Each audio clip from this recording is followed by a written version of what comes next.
मन के हारे हार है, मन के जीते जीत। इंसान अगर मन में कुछ पाने के लिए ठान ले तो सारी कायनात उसको पूरा करने में जुट जाती है। अब इस बात में कितनी सच्चाई है यह तो नहीं कहा जा सकता, लेकिन यह वाक्य किसी महापुरुष के हैं। अगर महापुरुष ने कहा है तो सही ही कहा होगा। तो फिर हर इंसान दुखी क्यों रहता है? सभी व्यक्ति चाहता है कि वो कामयाब हो, उसकी हर एक इच्छा पूरी हो। वह अपने मन में दुख बिल्कुल नहीं चाहता, फिर वह क्यों दुखी रहता है? हर व्यक्ति अपने मन में अपनी इच्छा को पूरा करना चाहता है, तो क्यों नहीं आसपास के लोग उसकी मदद करते हैं? क्यों नहीं उसका सपना पूरा होता है? क्यों वह हमेशा दुख के सागर में गोते खाता रहता है? दोस्तों, आज मैं जो कहानी आपको सुना रही हूँ उसमें एक ऐसा मंत्र है जिसके सहारे आप अपने मन की सारी इच्छाएं पूरी कर सकते हैं। लेकिन इस कहानी को सुनने से पहले आप मेरे चैनल को सब्सक्राइब करना ना भूलें। तो दोस्तों, शुरू करते हैं हम अपनी इस कहानी को। एक छोटे से कस्बे में रामदीन अपने परिवार के साथ रहा करता था। किसी तरह काम धाम करके अपना और अपने परिवार का भरण पोषण करता था, लेकिन फिर भी सबकी जरूरत को वह अच्छे से पूरा नहीं कर पा रहा था। बहुत दुखी रहता था। जो कुछ भी करने जाता उसमें वह असफल हो जाता। किसी काम में उसे सफलता नहीं मिल पाती। जब भी काम से घर आता तो घर में कलह होता, पैसों के लिए, जरूरतों के लिए। इन्हीं सब बातों के बारे में सोचते सोचते उसे रात में नींद भी नहीं आती थी। परिणाम यह हुआ कि उसकी आंखों के नीचे काले काले गड्ढे बन गए, जिसे देखकर कोई भी यह कह सकता था कि वह व्यक्ति बहुत परेशान है। इसी कारण एक बार वह अपने दोस्त से बोला, अगर तुम्हारे पास मेरी परेशानी का कोई हल है तो मुझे बताओ, मैं बहुत दुखी हूँ। तो उसका दोस्त कहता है, हाँ क्यों नहीं, तुम किसी साधु बाबा से अपना हाथ दिखाओ, वही तुमको उपाय बताएंगे और जो वो कहेंगे वह तुम करोगे तो तुम सब दुखों से मुक्त हो जाओगे। तो रामदीन अपने दोस्त के कहे अनुसार किसी बाबा के यहाँ गया और उनको अपनी समस्याएं बताई। कहा, बाबा आप जो कुछ भी कहिए, मैं हर चीज करने को तैयार हूँ। अंगारों पर चल सकता हूँ, बस मैं अपने दुखों से मुक्ति पाना चाहता हूँ। तो साधु बाबा उसे देखकर बोले, तुम परेशान तो मुझे दिखाई दे रहे हो, मैं जो कहूँगा वह तुम्हें करना होगा। इस तरह वह बाबा के चक्कर में पड़ जाता है और कुछ जादू टोटना करने को कहता है।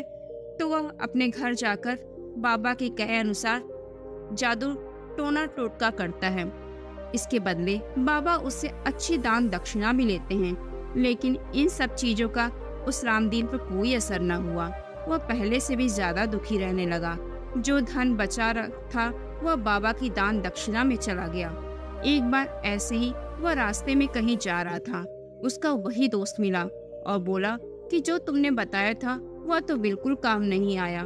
उसका दोस्त बोलता है, ठीक है, ऐसा करो, तुम इन सब बाबा का चक्कर छोड़ो और अपने घर में एक अच्छा सा पूजा पाठ करवा लो, ताकि तुम्हारे घर का शुद्धिकरण हो जाए।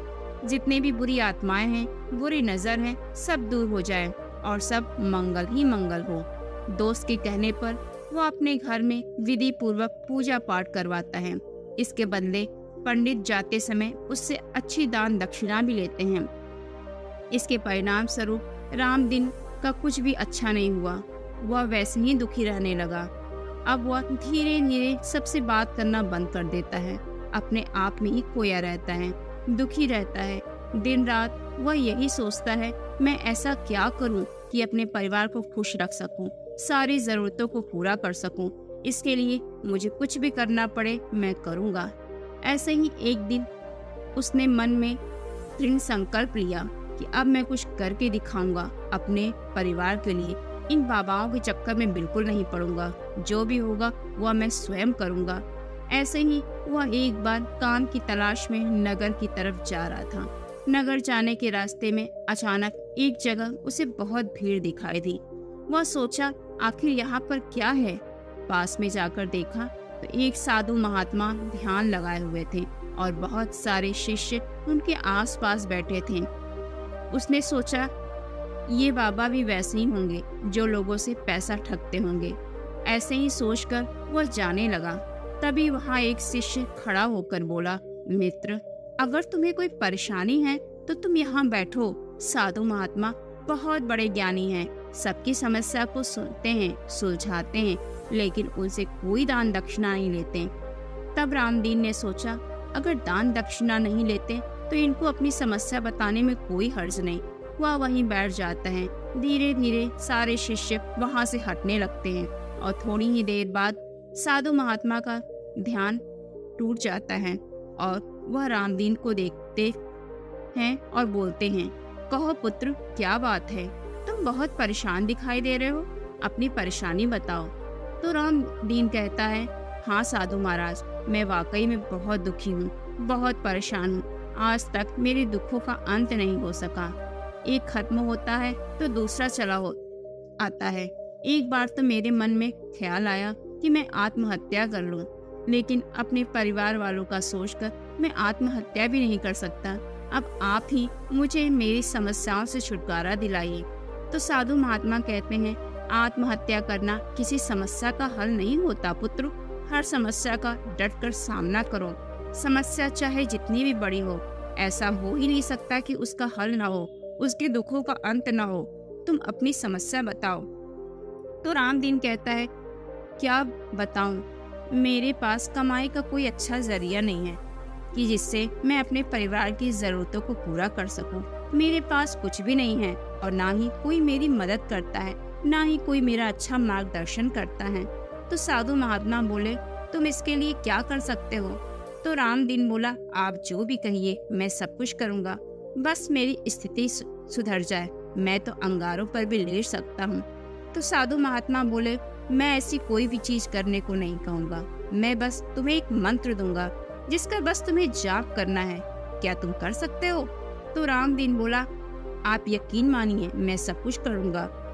अगर आपको इसके बदले दान दक्षिणा चाहिए तो एक बार मैं भी देने को तैयार हूँ आपको। तो साधु महाराज बोलते हैं, मुझे दान दक्षिणा जैसी कोई चीज का मोह नहीं है, बस एक छोटा सा मंत्र है। अगर तुम कर सको तो तुम्हारी सारी समस्या खत्म हो जाएंगी। तो रामदीन कहता है, कृपा करके साधु महाराज आप मुझे वो मंत्र बताएं, मैं उसका पालन जरूर करूँगा। तो साधु महाराज कहते हैं, जब तुम यहाँ से अपने घर जाओगे तो अपने मन में तुमको यही बोलना है कि मैं सुखी हूँ, मैं सुखी हूँ, मैं सुखी हूँ। लेकिन इस बात को तुम्हें अपने मन में कहना है, आवाज बिल्कुल नहीं निकालना है और अपने मन में कोई अन्य विचार भी नहीं लाना है। और हाँ, जाते समय जरा ध्यान से जाना, कोई नटखट जानवर तुम्हें परेशान ना करे। तो रामदीन कहता है, आज तक तो ऐसा कुछ नहीं हुआ कि कोई जानवर मुझे परेशान करे। आप मुझे मंत्र बता दिए, इसके लिए आपका बहुत धन्यवाद। लेकिन यह मंत्र तो बहुत आसान है, मैं आराम से कर लूँगा। और उसने साधु महाराज को प्रणाम किया, वहाँ से चल दिया और अपने मन में वह बात दोहराने लगा, मैं सुखी हूँ, मैं सुखी हूँ, मैं सुखी हूँ। अचानक साधु महाराज की यह बात याद आ गई कि जाते समय नटखट जानवरों से बच के जाना। मैं तो कई बार इस रास्ते पर आया हूँ, कभी जानवरों ने परेशान नहीं किया। यही सोचकर चलने लगता है कि उसके रास्ते में कभी बंदर आ जाता है, कभी कुत्ता आ जाता है, तो कभी खरगोश आकर उसको परेशान करने लगता है। इन सब से बचते हुए वह चलने लगता है आगे। अचानक उसे होश आता है कि यह मैं क्या सोच रहा हूँ अपने मन में, मुझे तो केवल साधु महाराज का वो मंत्र पढ़ना है। फिर से वह मंत्र पढ़ने लगता है, मैं सुखी हूँ, मैं सुखी हूँ, मैं सुखी हूँ। तब से वह फिर इधर उधर देखने लगता है कि कहीं कोई जानवर तो नहीं आ गया मुझे परेशान करने के लिए। ऐसे करते करते वो अपने घर में पहुंच जाता है और अपनी पत्नी से कहता है, अरे मुझे जल्दी से खाना दे दो, नहीं तो कोई जानवर आके मुझे परेशान करने लगेगा। अचानक उसे होश आता है कि अरे मैं ये क्या कह रहा हूँ, मैं इतना परेशान हो गया हूँ कि जानवर मुझे घर में भी दिखाई देने लगे हैं। साधु महाराज ने तो कहा था अपने मन में कोई विचार नहीं लाना, लेकिन मेरा मन तो शांत हुआ ही नहीं, फालतू के सवालों से घिरा रहा। उसे रात में भी नींद नहीं आई और सुबह तुरंत ही वह साधु महाराज के पास फिर चला गया और कहता है, साधु महाराज मैं आपका वह मंत्र नहीं बोल सका। जब भी वह मंत्र बोलने लगता मेरे मन में अन्य विचार आ जाते। मंत्र तो बहुत आसान था। रास्ते पर मैं जानवरों के बारे में सोचता रहा। मुझे तो अभी भी लग रहा है कि आपके पीछे पेड़ पर बंदर बैठा आपको चिढ़ा रहा है, उधर कोई लोमड़ी आपके आश्रम के पेड़ पौधों को तोड़कर भाग रही है। तो साधु महाराज कहते हैं, इस रास्ते में तो हमेशा कोई न कोई जानवर रहता ही है, लेकिन हाँ, जब कोई बात तुम्हारे मन में बैठ जाती है तो वही विचार बार बार आने लगते हैं। वैसे ही हमारे दुख भी हैं, हमारी चिंताएं हैं। जिस चीज को हम पकड़ कर बैठ जाते हैं, जिस बात को लेकर हम परेशान होने लगते हैं, वह हमें और अधिक दुखी करने लगता है। हम जिस चीज को चाहते हैं या चिंताएं या परेशानी कि मुझसे दूर हो जाए, लेकिन वह बार बार हमारे दिमाग में, मन में बैठ जाती है और उसी के बारे में हम हमेशा सोचते रहते हैं। और नतीजा यह होता है कि उस दुख को जाने की बजाय हमारे आसपास रहकर हमको ही परेशान करने लगता है। तो अगर आप किसी दुख से छुटकारा पाना चाहते हैं तो उसके बारे में सोचना ही छोड़ दीजिए। ना उसे सोचेंगे, ना आपको उसके बारे में दुख होगा। बस जो हो रहा है उसी में जीना शुरू कर दीजिए। मन को बिल्कुल खाली कर दीजिए, बिल्कुल बेकार के दुखों से, बेकार की बातों से। रामदीन अब साधु महाराज की बातों से संतुष्ट हो गया था। उनको प्रणाम करके और उनका आशीर्वाद लेकर अपने घर की तरफ चल दिया, क्योंकि अब उसे समझ में आ गया था कि उसके दुखों का कारण क्या है। तो दोस्तों, आज की हमारी कहानी आपको कैसी लगी, कमेंट बॉक्स में लिखकर हमें जरूर बताइएगा। नमो बुद्धाय।